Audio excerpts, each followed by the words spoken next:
Hello dear friends, आज मैं लै आईसो क्लास 12 एसामिज पद्य मिलन कवि नलिनीबाला देवी। यार जन्म होइছিল 1898 सनर 23 मार्चत गुवाहाटीत जन्म होइছিল और 1977 सनर 24 डिसेम्बरत मृत्यु होइছিল। এই কবিতার সকলোবিলাক কুৱেশ্যন এনসাৰ আলোচনা কৰা হ'ব। যে কবিৰ পৰিচয়ৰ পৰা যিমান কুৱেশ্যন হ'ব পাৰে সেইখিনি, আৰ্হি প্ৰশ্নৰ কুৱেশ্যন আৰু লাষ্ট 10 ইয়াৰ্ছ প্ৰিভিয়াছ কুৱেশ্যন আৰু এক্সট্ৰা কিছুমান কুৱেশ্যন কভাৰ কৰি দিয়া হ'ব। আৰু এইখিনি পঢ়িলে ইয়াৰ ভিতৰতে তোমালোকৰ 100% কমন পৰিব। ইয়াৰ বাহিৰত তোমালোকৰ কুৱেশ্যন হ'ব নোৱাৰে। আৰু এই নোটছখিনি তোমালোকে বহিত লিখি ল'বা। ফাৰ্ষ্ট কুৱেশ্যন, নলিনীবালা দেৱী কি কবি হিচাপে পৰিচিত? উত্তৰ, নলিনীবালা দেৱী অতীন্দ্ৰবাদী কবি হিচাপে পৰিচিত। নলিনীবালা দেৱী আছিল কৰ্মবীৰ নবীন চন্দ্ৰ বৰদলৈৰ জ্যেষ্ঠ কন্যা। তোমালোকে সাইডত চাই ল'বা যে কিমান চনত কোনটো আহিছিল। আৰু এইটো আৰ্হি প্ৰশ্নৰ কৰ 1 নম্বৰ কুৱেশ্যন হয়। 2 নম্বৰ, নলিনীবালা দেৱীৰ কবিতাবোৰত কি কি ধাৰণাই প্ৰকাশ পাইছে? উত্তৰ, নলিনীবালা দেৱীৰ কবিতাবোৰত মূলতঃ অতীন্দ্ৰবাদী বা ৰহস্যবাদী ভাৱ আৰু ভগৱত প্ৰীতিৰ ধাৰণাই প্ৰকাশ পাইছে।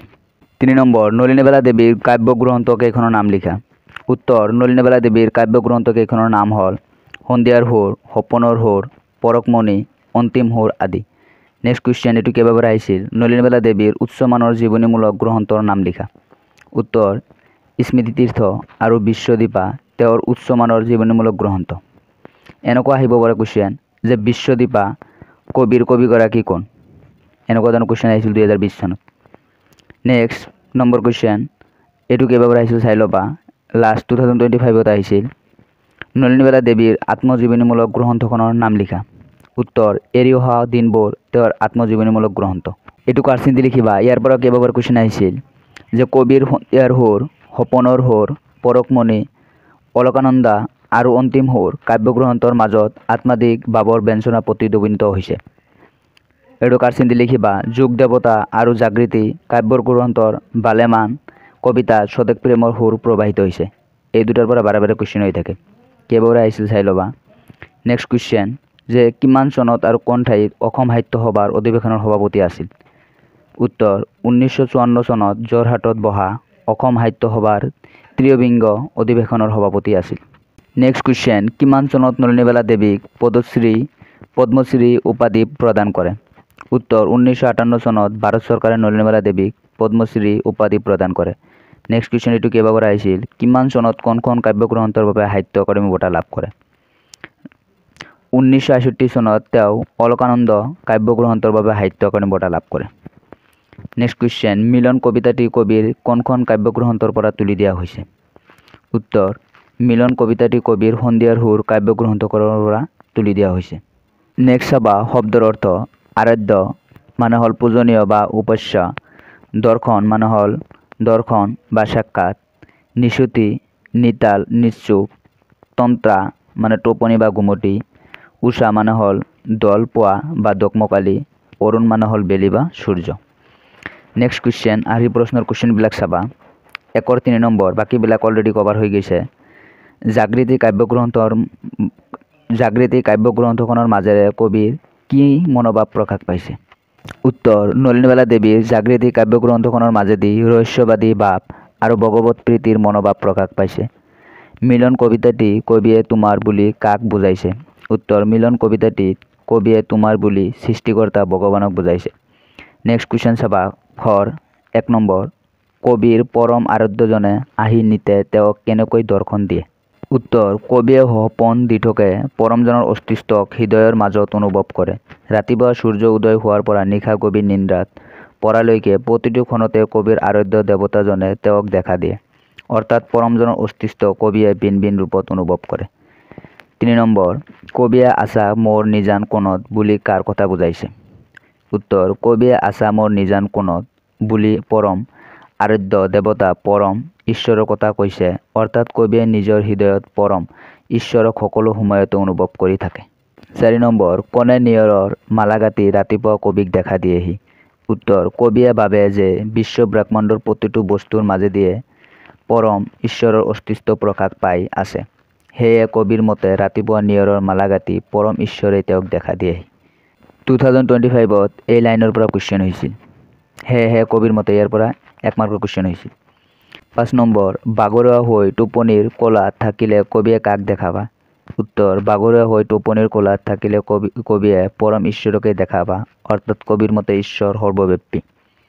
নেক্সট আৰ্হি প্ৰশ্নৰ গড় 1 নম্বৰ কুৱেশ্যন, এটি 2018 আহিছিল।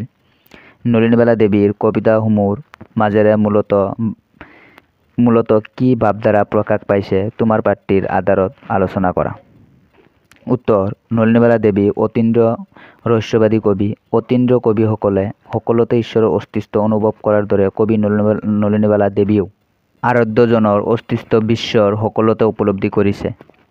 নেক্সট পেৰাগ্ৰাফ বনাবা। নলিনীবালা দেৱীৰ মিলন নামৰ কবিতাটিৰ মাজেদি এই ভাৱটোৱে প্ৰতিধ্বনিত হৈছে, কবিয়ে সপোন দি থাকে পৰমজনৰ অস্তিত্বক নিজৰ হৃদয়ৰ মাজত অনুভৱ কৰে। নিশাৰ জনকী পোহৰ, গধূলিৰ তৰাবৰা আকাশৰ মোহনীয় সৌন্দৰ্য সুকুমাই কবিৰ ভগৱত প্ৰীতিৰ ধাৰণাক গভীৰ কৰি তোলে। ৰাতিপুৱা সূৰ্য উদয় হোৱাৰ পিছৰ পৰা নিশা গভীৰ নিন্দাত পৰালৈকে প্ৰতিটো ক্ষণতে কবিয়ে পৰমজনৰ অস্তিত্ব ভিন ভিন ধৰণে অনুভৱ কৰে।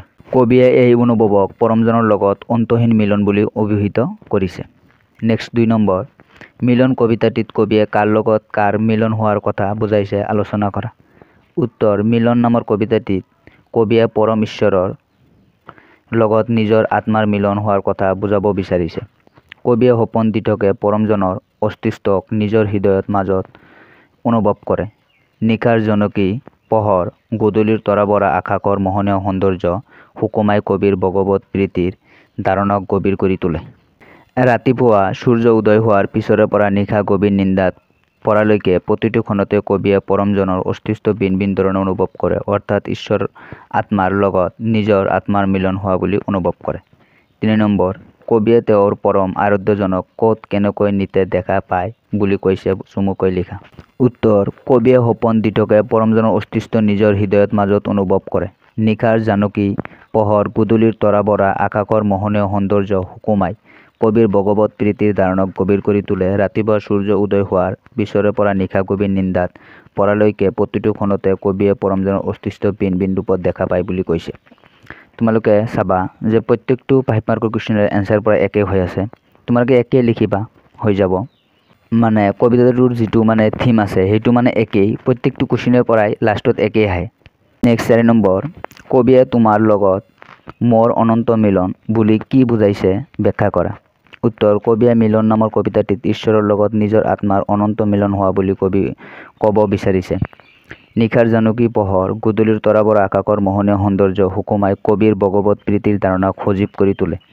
ৰাতিপুৱা সূৰ্য উদয় হোৱাৰ পিছৰে পৰা নিশা গভীৰ নিন্দাত পৰালৈকে প্ৰতিটো ক্ষণতে কবিয়ে পৰমজনৰ অস্তিত্ব ভিন ভিন ৰূপত দেখা পায় বুলি কৈছে, অৰ্থাৎ কবিয়ে ঈশ্বৰৰ আত্মাৰ লগত নিজৰ আত্মাৰ মিলন হোৱা বুলি অনুভৱ কৰে। নেক্সট কুৱেশ্যন 5 মাৰ্কৰ মিলন কবিতাটিৰ মাজেৰে কবিৰ আত্মাদিক অনুভূতি কেনেদৰে প্ৰকাশ পাইছে চমুকৈ আলোচনা কৰা। ইয়াৰ উত্তৰ হ'ব 1 নং প্ৰশ্নৰ গোটেইখিনি লিখিব লাগিব। লাষ্টত তোমালোকে এনেকৈ লিখি দিবা, এনেদৰে কবিয়ে মিলন নামৰ কবিতাটিৰ মাজেৰে কবিৰ আত্মাদিক অনুভূতি ব্যক্ত কৰিছে।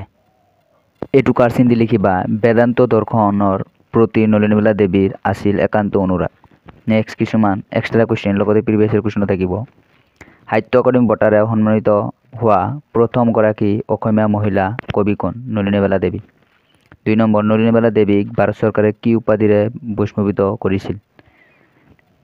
পদ্মশ্ৰী। নেক্সট কুৱেশ্যন নলিনীবালা দেৱীৰ পিতৃৰ নাম কি? কৰ্মবীৰ নবীন চন্দ্ৰ বৰদলৈ। নেক্সট কুৱেশ্যন মিলন কবিতাটিত কোনে কাৰ লগত মিলন হোৱাৰ বাসনা প্ৰকাশ কৰিছে? উত্তৰ মিলন কবিতাটিত কবি নলিনীবালা দেৱীয়ে পৰম আৰাধ্য অৰ্থাৎ পৰমজন বা ভগৱানৰ লগত মিলন হোৱাৰ কথা বুজাইছে। নেক্সট কুৱেশ্যন জাগৃতি কাব্যগ্ৰন্থখনৰ ৰচয়িতা কোন? নলিনীবালা দেৱী। নেক্সট কুৱেশ্যন এইটো 2022 চনত আহিছিল। নলিনীবালা দেৱীয়ে উষাৰ বৰ্ণনা কেনেদৰে দিছে? উষা মানে হ'ল দকমকালি। 2 মাৰ্কৰ কাৰণে আহিছিল। উত্তৰ হ'ব নলিনীবালা দেৱীয়ে উষাৰ বৰ্ণনা এনেদৰে দিছে, উষা আহে সোণালী সাজেৰে নিয়ৰৰ মালা গাঁঠিলৈ। নেক্সট কুৱেশ্যন 20 শতিকাৰ 40ৰ দশকত বিশেষ ভূমিকা পালন কৰা 3খন আলোচনীৰ নাম লিখা। এই 3টা আলোচনী হ'ব ৰামধেনু, জয়ন্তী আৰু পছোৱা। নেক্সট কুৱেশ্যন নলিনীবালা দেৱীৰ কবিতাত কি কি বিশেষত্ব পৰিলক্ষিত হয়? 1 নম্বৰ ৰহস্যবাদ, আত্মাধিকতাবাদ, স্বদেশ প্ৰেম আৰু প্ৰকৃতি প্ৰেম, এইকেইটা। নেক্সট কুৱেশ্যন এইটো 2025ত আহিছিল। প্ৰসংগ সংগতি দৰ্শাই ব্যাখ্যা কৰা। কোনে কয় নেদেখি তোমাক মৰতৰ মানৱ লোকত তুমি চিৰ গোপন দেশৰ আছা মোৰ নিজান কোণত। এই ব্যাখ্যাটো তোমালোকে নিজে লিখিবা আৰু তোমালোকে যিখিনি নোটছ দিলোঁ ইয়াৰ পৰাই তোমালোকে এইটো বনাই লিখিব পাৰিবা। ভিডিঅ'টো কেনে পালা কমেণ্ট কৰি জনাবা আৰু ভিডিঅ'টো যিমান পাৰা হাইপ কৰিবা। Thank you all of U.